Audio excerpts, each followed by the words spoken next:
Bonsoir, bienvenue à tous dans ce nouveau débat consacré ce soir au jumelage de communes. Créé au lendemain de la Seconde Guerre mondiale pour réconcilier les peuples européens, les rapprochements entre communes se font désormais dans le monde entier. Ici, dans les Yvelines, Guyancourt est par exemple jumelé avec Comé au Bénin. D'autres partenariats portent une dimension plus symbolique. La Verrière s'est tout récemment associée à Khobar en Palestine, nous en parlerons. La fonction des jumelages a donc beaucoup évolué. À quoi servent-ils aujourd'hui? Qu'apportent-ils aux habitants des villes concernées? Avec nous pour en parler. Michèle Parent, vous êtes adjointe aux relations internationales et au jumelage de Montigny-le-Bretonneux. Zoubida Rafik, vous êtes adjointe à la jeunesse, à l'emploi et au développement économique de la Verrière. Bonsoir mesdames. Bonsoir. Michèle Parent. Et aux affaires internationales. Pardonnez-moi. De ma présence. Voilà. Michèle Parent, Montigny est jumelée avec 6 villes, toutes situées en Europe. Pourquoi ce choix un peu traditionnel?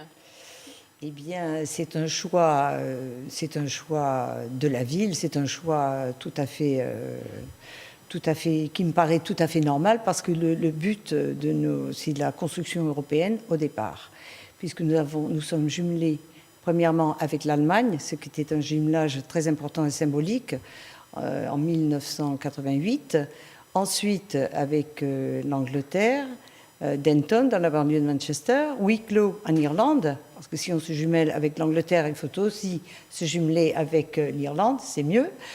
Nous avons aussi un jumelage avec Lunca en Roumanie, qui est un peu particulier, mais je pourrais en parler après. Absolument, on en reparlera. Ensuite, l'Espagne, San Fernando dans la baie de Cadix, et Marostica en Italie.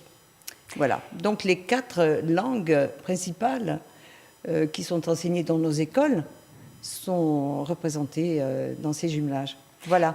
Zoubida Rafik, du côté de la Verrière, alors vous êtes ouvert en dehors des frontières européennes. C'est assez original. Racontez-nous vos 3 jumelages. Alors, le premier jumelage, c'est avec la ville de Panicale en Italie, d'où on fête cette année les 30 ans. En fait, la volonté de ce jumelage a été faite par les habitants eux-mêmes italiens de la Verrière, qui souhaitaient avoir une collaboration un peu plus importante avec la ville et leur pays. Et c'est même eux qui ont choisi la ville de Panicale en Italie. Donc c'est intéressant, c'est finalement je dirais une population, c'est lié à l'immigration en fait italienne. Complètement, la forte population italienne qu'il y a à la Verrière, exactement.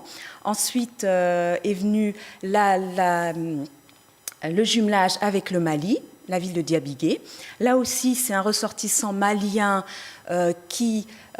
habitant à la Verrière, qui a souhaité aider sa ville, son village.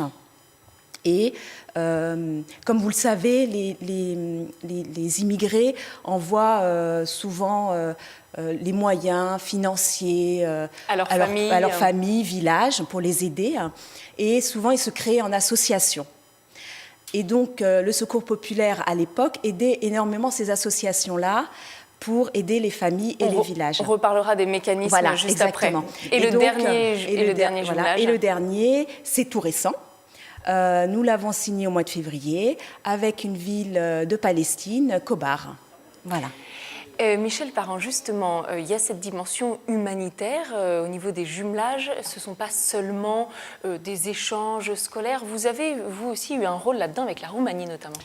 Oui, alors avec la Roumanie, c'est particulier. C'est un tout petit village, Lunca, qui a fait partie d'un programme qui a été proposé avant même la chute de Ceausescu, en avril 89, et à laquelle notre commune a adhéré immédiatement pour porter secours à ce village qui était menacé. Donc nous avons fait beaucoup pour ce village, en matière d'aide scolaire, médicale. Nous avons aussi apporté le gaz, et puis construit une route entre le village et un de ses hameaux. Et puis, au fil des années... Bien avant l'intégration de la Roumanie à l'Union européenne, qui s'est fait en 2007. Bien avant, voilà. Mais des liens très profonds et très amicaux, très fraternels se sont créés. Et ensuite, la Roumanie ayant évolué, peu à peu, nous avons pu construire d'autres liens, des liens culturels, Et nous avons pu signer un véritable jumelage à ce moment-là.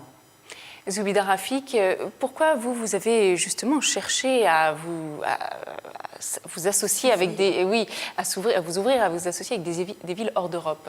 Eh bien, en fait, c'est exactement la représentation de la ville de La Verrière. La Verrière, aujourd'hui, compte 52 ethnies. Ce qui est pas anormal. Dans plusieurs villes, on a beaucoup d'ethnies. Et 52, c'est quand même assez important sur la ville de La Verrière. Donc, on avait cette volonté que nos jumelages représentent notre population. Voilà. Donc, pour quelle raison? Parce que vous les intéressez à ce jumelage? À tous les jumelages. Ils sont très intéressants. Souvent, ça vient d'eux. Comme je l'expliquais donc pour Panical à l'instant, le Mali, c'est exactement la même chose. C'est venu d'un ressortissant malien qui voulait aider sa famille, etc. Et qui, de par nos actions personnelles, associatives, après, la ville a voulu être un peu plus impliquée dans ces échanges-là, d'où le jumelage. Après, effectivement, on a fait beaucoup d'actions avec le Mali. Et pour Khobar en Palestine. Pour Khobar en Palestine. En fait, il y avait une volonté. Alors, il y a une association, l'association l'ABJIP, Association Paix Juste Israélo-Palestinienne, pour une paix juste israélo-palestinienne, qui avait une délégation qui partait en 2013.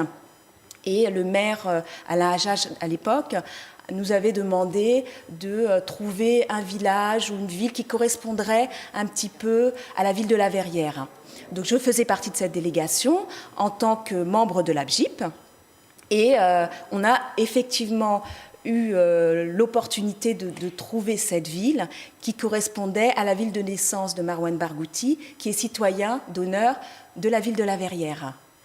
Et pourquoi? C'est un vrai parti pris politique, hein, quand même. Alors, bien sûr, c'est un parti pris politique, parce que ce qu'on veut montrer, c'est qu'on est pour une paix juste au Proche-Orient, ça c'est très important, et qu'on est aussi contre l'occupation.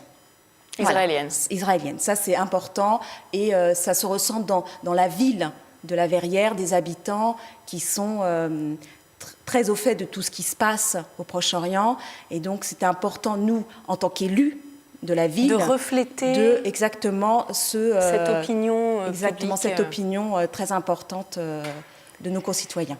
Michel Parent, de votre côté, comment se sont créés les différents jumelages en Europe? Eh bien, tous sans ces rentrer jumelages, dans les détails pour chaque jumelage, mais de façon générale. C'est trop long parce qu'il y en a 6. Mais en fait, ces jumelages sont souvent partis d'échanges entre des professeurs. Parce que notre but essentiel, c'est de construire l'Europe, et une Europe fraternelle, à partir des échanges scolaires et sportifs, par exemple, des associations sportives, voilà. Donc, c'est des professeurs qui sont rentrés en contact et ont commencé, par exemple, un échange, et de cet échange est né un jumelage. C'était déjà le cas pour l'Allemagne, c'était le cas pour l'Irlande, pour l'Angleterre. Donc, tous ces jumelages sont fondés sur des rencontres entre des personnes qui s'entendaient bien, qui avaient envie de monter des projets ensemble. Et qui avaient quand même aussi un idéal. Nous avons un idéal européen. Et voilà. C'est nécessaire aujourd'hui justement de maintenir quand même, c'est vrai que l'Europe ça a l'air acquis, etc. J'entends l'Europe politique, attention. Mais c'est quand même nécessaire de maintenir ce lien fraternel entre les pays européens. Écoutez, c'est fondamental. Parce qu'en fait, ce qui manque à l'Europe, c'est que les gens, quand on pense Europe, ils pensent Bruxelles, Bruxelles. Non, c'est le travail de fond, le travail à la base qui compte, mettre en relation des familles, mettre en relation, donner l'occasion à des jeunes, des élèves qui ne seraient jamais partis, de partir en Allemagne, de découvrir « Ah, les Allemands, j'aime pas les Allemands, j'aime pas les Anglais, j'aime pas les Italiens. » Oui, bah, finalement, ils sont pas tellement différents, ils ont des traditions différentes, mais ils sont tout aussi accueillants. Et voilà, moi, j'y crois beaucoup, et beaucoup de professeurs et de responsables d'associations sportives et culturelles y croient comme moi, et c'est vraiment la volonté de la ville. Est-ce que ça a un coût, Zoubida Rafik? Combien ça coûte, le jumelage à la ville? Alors, nous avons une association qui gère les 2 premiers jumelages. En subvention, c'est à peu près 2 000 € par an. Par an. Voilà, puisque à chaque fois, les associations font des actions pour récolter de l'argent. Donc des ventes, de broderie, on a des actions sur Fête de la Ville, aux brocantes. Voilà, on s'autofinance justement pour pouvoir faire nos actions. Hein. Voilà. Michel Parent, de votre côté, j'imagine que le budget est plus important avec 6 villes quand même. Oui, avec 6 villes, et puis c'est la volonté de la commune. Hein. Nous avons un budget important puisque nous subventionnons tous les échanges scolaires. Il y en a beaucoup. Et rien que, voilà, là, nous avons une classe... Justement, concrètement, qu'est-ce que vous faites? Alors voilà, demain, nous avons un groupe de rugbymen des jeunes, qui partent à huis clos. Bon, voilà. Nous subventionnons en partie, forcément. Nous aidons chaque voyage. La semaine prochaine, nous avons une classe de 35 élèves du lycée Descartes qui partent à San Fernando, en Espagne. Bon, là aussi, il y a une subvention de 3 600 € pour toute la classe. Et je précise que tous les élèves partent tout le temps. Ça donne l'opportunité, ça donne l'occasion des élèves qui ne seraient jamais partis de partir en voyage linguistique, alors que les voyages linguistiques souvent ne sont pas accessibles à tout le monde. Bon, au mois de juin, nous envoyons une classe élémentaire à Denton. Au mois de juin, enfin, il y en a tous les mois. Voilà. C'est ça, mais il y a une action de jumelage tous les mois. Nous, c'est toute l'année que donc c'est vraiment très concret. C'est très concret. Zoubida Rafik, de votre côté, concrètement? Nous, concrètement, au niveau des actions, pour donner par exemple l'exemple du Mali, une des dernières actions, c'était de monter un projet pour éviter l'assèchement d'une mare. Alors là, on a été beaucoup plus loin dans notre financement, puisqu'on a fait appel à d'autres partenaires, notamment l'ICID, donc le département. Nous avons fait appel à l'association du Secours populaire, donc tout le monde. Et aussi, on a fait une cagnotte Internet, parce que le budget coûtait 13 000 €. Donc effectivement, là, c'est plus qu'un jumelage. Là, on ne pouvait pas, de toute façon, la ville ne peut pas financer, vu la perte, enfin, les baisses de subventions, c'est assez conséquent. Mais on y est arrivé. Donc, l'aménagement de la mare va avoir lieu. Et ça, justement, c'est un des projets pour éviter... Ça va avoir lieu quand? À quelle échéance, là? Là, pour cet été. Très prochainement, pour cet été? Voilà, pour cet été. D'accord. Donc, on a le financement, donc c'est en cours. Très bien. Pour conclure, Michel Parent, un mot. Si je suis habitante de Montigny, comment je peux bénéficier de ce jumelage? Alors, mes enfants vont être en échange, mais comment je peux en bénéficier? Très bien. Vous vous inscrivez à l'association Montigny International, qui est une association de familles d'accueil sans laquelle nous ne pourrions pas travailler. Nous travaillons vraiment de manière étroite, mais qui est apolitique, hein, je précise. Hein. Il y a des gens de tous bords, enfin des gens qui aiment bien, qui sont ouverts. Voilà. Et vous vous inscrivez à l'association Montigny International et vous pourrez participer à toutes nos actions. Zoubida Rafik, de votre côté? Alors nous, c'est le comité de jumelage, dans un premier temps pour les 2 premiers jumelages pour Diabigué et Panical. Et pour Kobar en Palestine, c'est l'association Abjip qui porte le projet, le jumelage avec la ville de La Verrière. Et donc, si je veux des renseignements, je m'adresse à ces associations-là? Tout à fait, complètement. Très bien. Merci à toutes les deux d'avoir participé. C'est déjà la fin de cette émission. On se retrouve dans 15 jours pour un prochain débat. Merci à vous.